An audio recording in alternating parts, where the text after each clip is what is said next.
Allez, bonjour, bonsoir pour toutes les horaires de la journée. Et oui, c'est l'introduction de chaque vidéo. Maintenant, vous avez compris.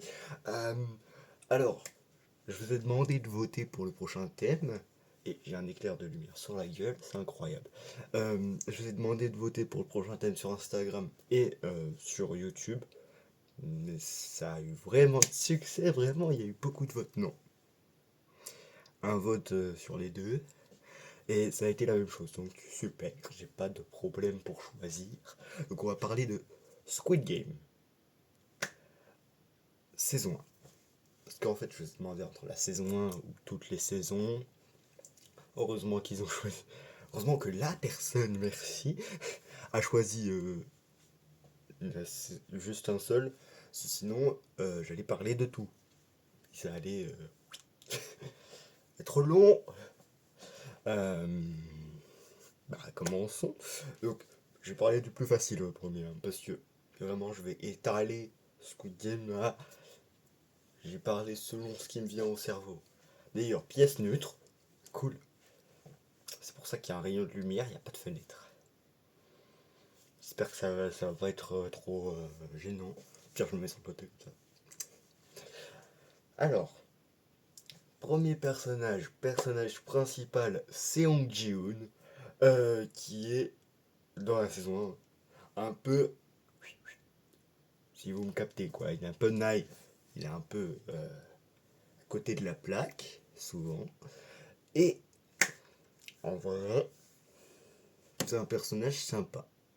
Bah, en fait, vu que je dois parler de la saison 1, donc en vrai, saison 1, c'est le personnage principal, mais c'est pas le personnage le plus intéressant. On le voit le Squid Game à travers ses yeux un peu.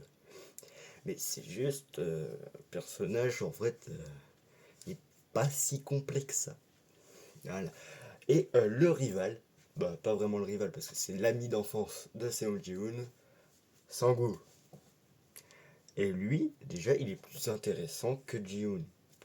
Mon avis personnel. Déjà, il est stratège, calculateur. Il arrive à choper les indices là où il peut les choper. C'est c'est vraiment un mec. Si il n'y avait pas de Ji-hoon, son ami, il aurait gagné totalement. Parce qu'il était prêt à tout et il pouvait choper toutes les stratégies. Et ça, c'est abusé. Surtout à la fin de Pont de Verre. Ah, je dois parler de la saison 1, ok? Donc, faut l'avoir vu quand même. Faut forcer un peu. Donc, à Pont de Verre, il pousse le mec qui connaît le mieux le verre pour la dernière plaque. Genre, oh, 15 secondes, ok, tu dégages. Il tue. Oula, j'ai pas le droit de dire ça, moi. Oh, c'est pas grave, c'est la démonétisation. J'ai pas payé, moi. Il tue Cybiok, c'est stratège parce que de toute façon elle allait crever, mais ça sert à rien. Il a un couteau dans les mains, il s'est dit vas-y, faut en faire quelque chose du couteau. Moi, je dis, et il y a l'éclat de lumière à chaque fois que je penche ma tête caméra. Prochain personnage, du coup, on va parler de Cybiok, vu que je l'ai mentionné tout à l'heure. C'est la fille agile par défaut, c'est un ninja quoi. En plus, elle a une lame. Comme ça. Non, mais en vrai, c'est la fille agile par défaut qui est là pour sa famille, quoi, qui est pas là pour l'argent. Elle est surtout là pour aider sa famille et les choses comme ça. Et après, on a le meilleur personnage de la saison 1. Toujours mon avis, hein. Après vous vous débrouillez. Euh, Ali Abdul. Ouais, je dis le nom de famille. Pas- Le joueur, parce que ça se trouve vous connaissez pas du tout les noms. Le joueur 199. Le meilleur personnage avec la mort la plus triste de tout Squid Game. Voilà, j'ai lâché une petite larme. Non, c'est faux. Mais faut que je le vois, sinon. Mais vraiment, meilleur personnage, le personnage le plus sympa du monde. Quand tu prends le monde en globalité, c'est le mec le plus sympa de la Terre. et il se fait trahir par le mec le plus stratège du jeu. Après, on a le méchant par défaut, euh, le joueur 101, oui, lui j'ai pas son nom, ok, qui est la grosse brute par défaut, le mafieux qui s'est fait baiser, et qui s'est fait douiller, on va dire comme ça, et du coup qui est dedans. Après, c'est juste la grosse brute par défaut.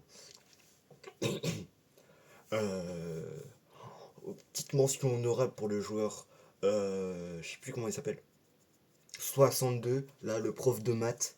Je crois pas qu'on a son nom. Mais ce gars est un génie aussi. Pour le pont de verre, il tape la moitié du pont sans crever. C'est abusé.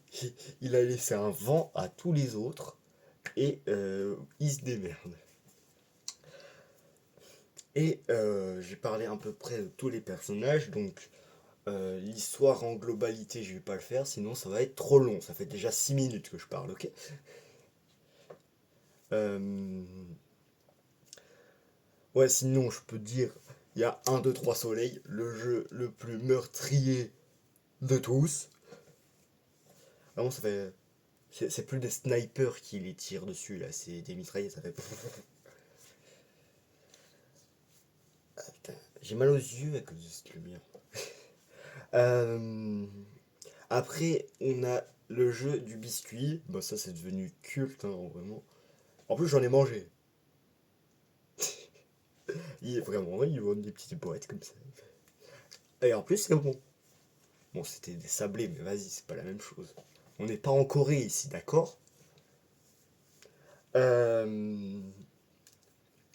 Troisième jeu, c'est le tir à la corde.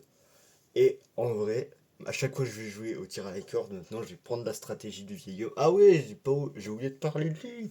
Le vieil homme, Oh Il-nam, joueur 001, créateur des Squid Game. Et personnellement, moi, je l'aime pas. Après, vous en faites ce que vous voulez de mes avis, ça se trouve, vous vous en foutez. Mais ça fait quelque chose de quoi je parle. Et ça fait parler pendant 10 minutes. Euh, euh, le jeu le plus triste de tout Squid Game aussi, les billes. Et c'est là où il meurt. Ouin, ouin, ouin. Ouin, moi. Oh, elle est chelou cette vidéo.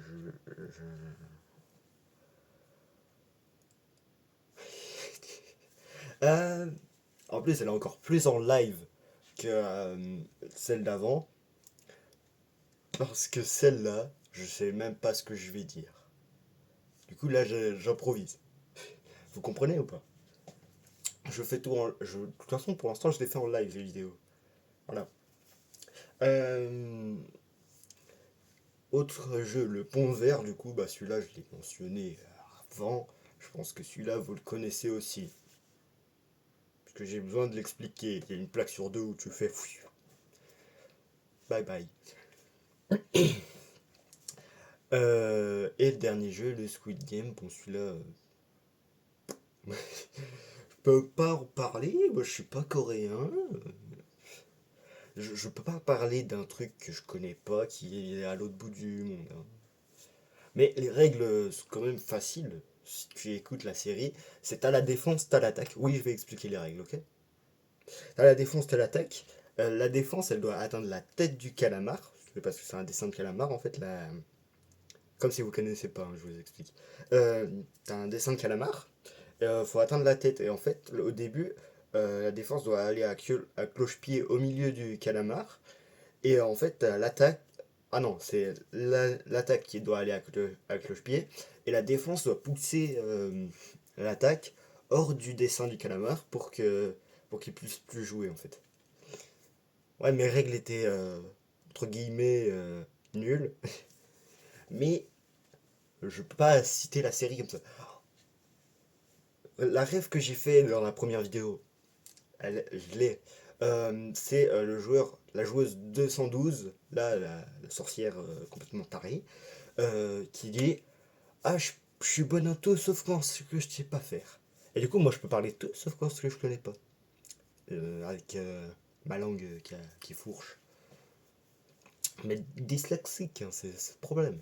Ok, je pense que j'ai un peu tout dit, j'ai dit mes avis, je sais pas de quoi vous voulez parler à part de la saison 1, du coup vu que moi je fais en live, euh, on peut faire une partie 2, hein.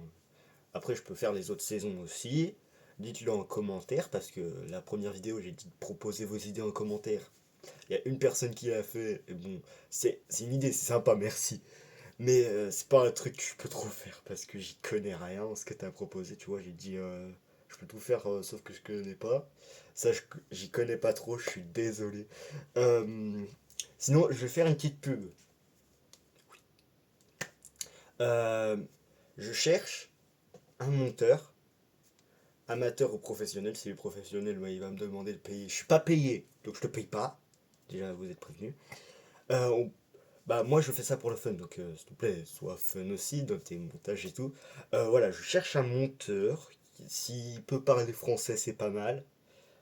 S'il peut être sympa, c'est pas mal. S'il peut rigoler avec moi, c'est pas mal. En fait, ça fait un pote, quoi. Je cherche un pote monteur. Je cherche quelqu'un qui veut devenir mon pote et qui est monteur. Voilà. Comme ça, vu que moi je suis nul en montage, toi tu peux faire mon montage, s'il te plaît. Voilà, je cherche un monteur. Ah là, bah, je crois que la vidéo elle est terminée. Ça fait une vidéo normale. Oh punaise. Euh, et abonne-toi. J'ai pas dit ça dans le premier. Abonne-toi, ouais. Ouais. Et tu sais que je vous apprends un truc là. La première vidéo, elle a fait 29 vues. Oh, je suis choqué. J'ai dit, j'ai dire ça après. Oh putain, la vidéo, elle a fait 1000 vues. Ouah, c'est pas beaucoup. Là, je suis content, elle a fait 30 vues. J'ai 2 abonnés. Oh, j'ai que 1000 abonnés. Oh, c'est pas beaucoup. Eh, vraiment, ça va faire l'ego euh, du youtubeur, quoi, basique. Mais je vous remercie aux gens qui sont abonnés, qui ont vu la vidéo, si ils vont voir celle-là là. Merci à tous. Cet endroit me fait mal aux yeux. Voilà. 12 minutes 30. Est-ce que c'est une vidéo normale? Oui. Pour la vidéo d'avant qui durait 5 minutes? Non. Allez, abonne-toi. Au revoir.